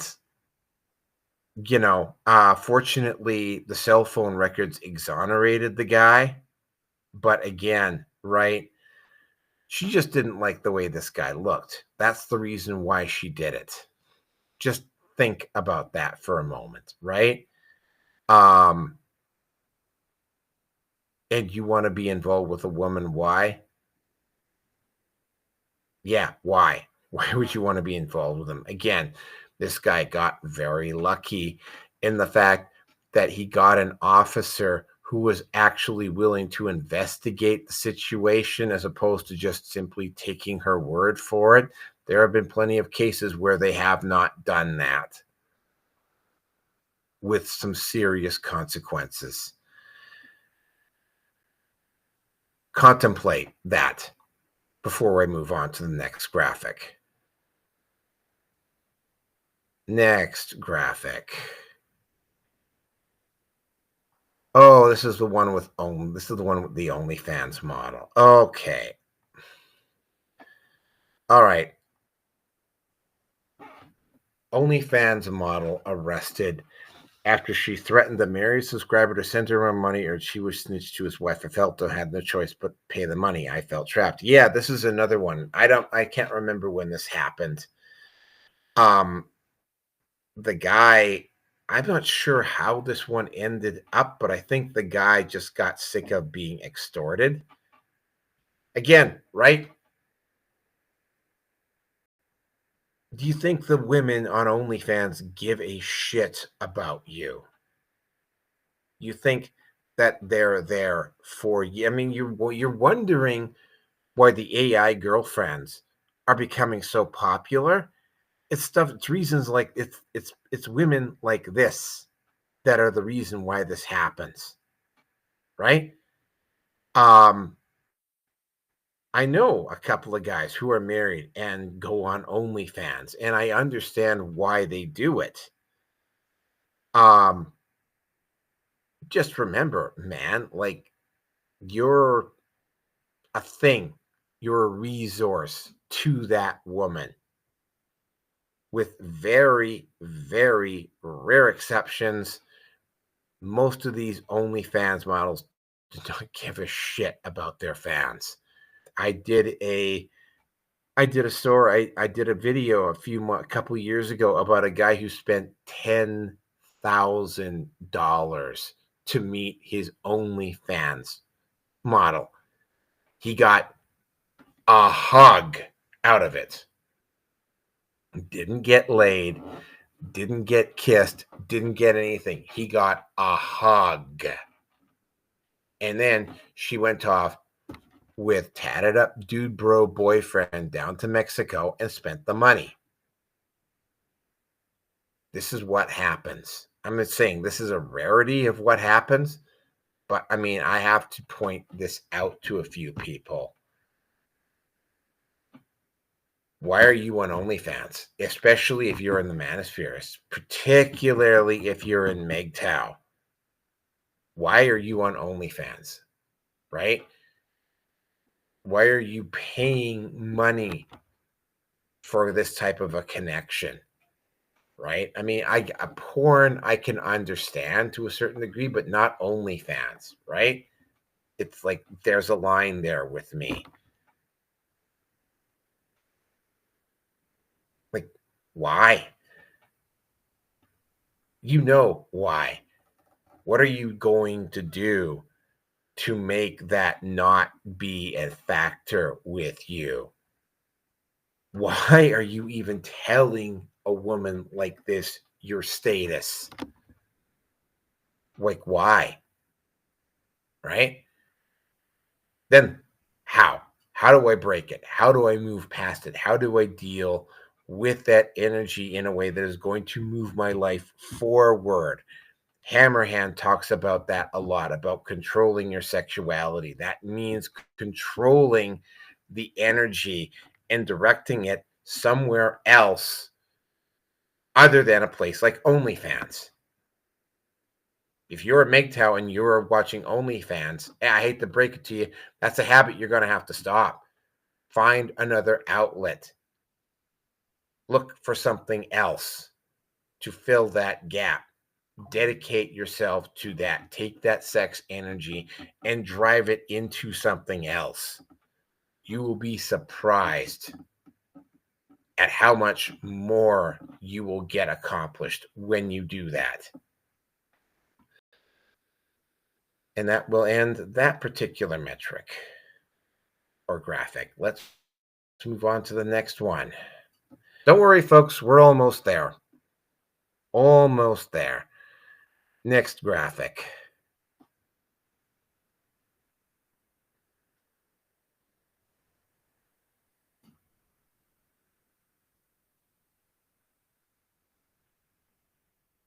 Come on. Oh, there we go. A single woman with her own life, her own money, and who knows her own worth is the hardest woman in the world to impress. So then why are you bothering trying to impress her? She doesn't need you. The fact that she even posted up a graphic like this one or a meme like this one. Like, you want to jump through hoops over a woman like this? Because this woman's going to treat you like you're an expendable tool, like a thing. Stop and think about that, right? Why are you trying? Why are you being gynocentric? Why are you trying to get a woman like this's approval? The best and most valid approval is the kind you give yourself, not what some other person tells you is the right thing. You don't have to worry about trying to impress her, right? Impress yourself. Be impressed with where your life is going. That works way better than to trying to get the validation of a woman that you know, that going to treat you like a throwaway. Again, more red pill truths, right? I mean, I do these live streams for me. The fact that I've only got one person listening to me at this moment, I really don't care. I don't, right? I do these for me. I hope somebody is getting something out of them, but I do these for me. All right, next graphic.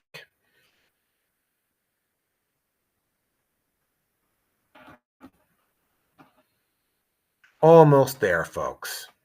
Almost there. Just bear with me. This is the second to last one. Some men have this irrational fear of being used for money that they don't have. I wouldn't call it irrational. And it's not just money. It's only women that assume that it's just money. Uh, Time, attention, resources are also things that get used by women and wasted by women. So this is an attempt to shame men for being concerned about their own well-being. You should never be concerned, be shamed for being concerned about your own well-being. And yes, you have very valid reasons to be concerned about a woman treating you like a resource, treating you like a thing. You have very valid reasons. Don't let anybody out there tell you you're stupid because of it. You know, like you're not being a man baby because you were concerned about your own best interests. A woman that calls you a man baby because you are concerned about your own best interest is probably not somebody you want to have around in the first place. So it is not an irrational fear. It is a very legitimate fear,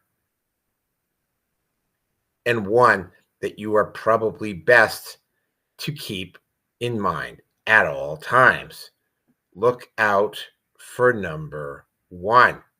You are not an asshole because you are doing that. You are not a man baby because you are doing that. You are not a coward or less of a human being because you were looking out for yourself. Screw that. It's not her choice, it's yours. You are useless to others unless you can help yourself first. Moving on. Last one of the night, folks.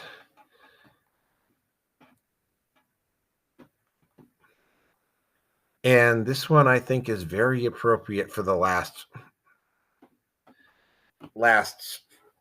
graphic of the night. You have the original gay flag, rainbow flag, in the form of a swastika. There is a male in Britain who got arrested for posting this up online.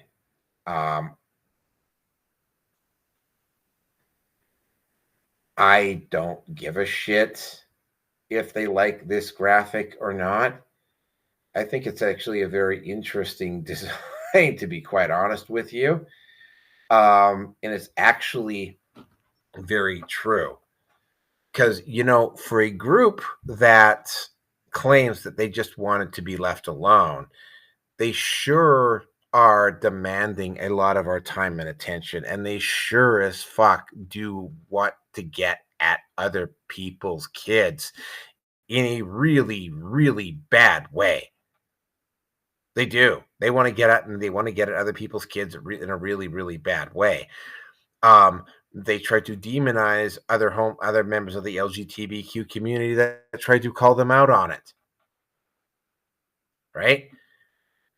You cannot criticize them. Well, actually, you can now, and you're like they're going to start, especially. And I'm going to go back to the original topic here. You're going to start seeing a lot of pushback on the alphabet mafia specifically under this new regime, under the Trump regime. This is one group that has clearly run its course. They just could not just be happy with being able to love and marry each other. They had to start demanding space everywhere else. And because they did that, they started pissing people off. And they finally reached the tipping point when they started going after other people's kids, when they started going into women's change rooms. You know, the state and the establishment can only run block for you so long, and that blocking no longer works. So yeah, I don't care if somebody reports me for posting this up. It's going up on the graphic, and I hope you enjoy it. Yeah, it's an LGBTQ flag formed up as a swastika. You will see it on the edited content. And with that, I am done. I'm not sure if I'm going to be doing another one before next Thursday or Friday. I will let you know.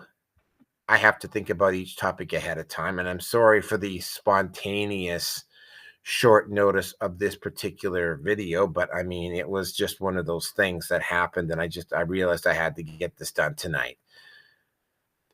Yeah, the news I gave you about Donald Trump is a bit of a hard pill to swallow. There is some hope about Trump down the road. So it's not all bad. And as you can see by the last graphic I have tonight, it's, this particular group is on the way out. They just could not mind their own business. Period. End of story. Yes, so thank you for there was only one for a while, but now I got two. I was almost up to three at one point, but that is it for this particular live stream tonight. Thank you very much if you listened all the way through, and I will see you on the next one.